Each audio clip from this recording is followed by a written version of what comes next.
आरजू मध्ये माझ्या माहितीप्रमाणे अनेक लोकांचे लागेबांधे असण्याची शक्यता आहे. अनेक नावं याच्यामध्ये पुढे येत आहेत. यांना अटक झाल्यानंतर काही पॉलिटिकल लोकांनी देखील फोन केलेल्याची चर्चा ही पोलीस स्टेशनच्या आवारामध्ये सुरू आहे. परंतु एक माझ्या पक्षाच्या वतीनं मी बाजू क्लिअर केलेली आहे की आमच्या पक्षाचा आणि अटक झालेल्या लोकांचा काडी मात्रही संबंध नाही. कोणालाही पाठीशी घातलं जाणार नाही.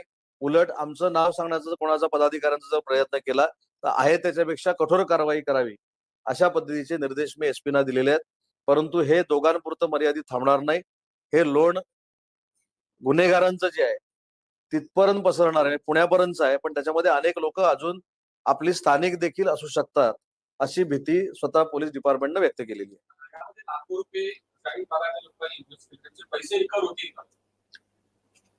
खरं तर ही सगळी मगाशी त्याचा मी शब्दप्रयोग केला की सगळे भोळेबाबडे लोक आहेत. हे पोलीस स्टेशनला जाऊन तक्रार देखील करायला तयार नव्हते.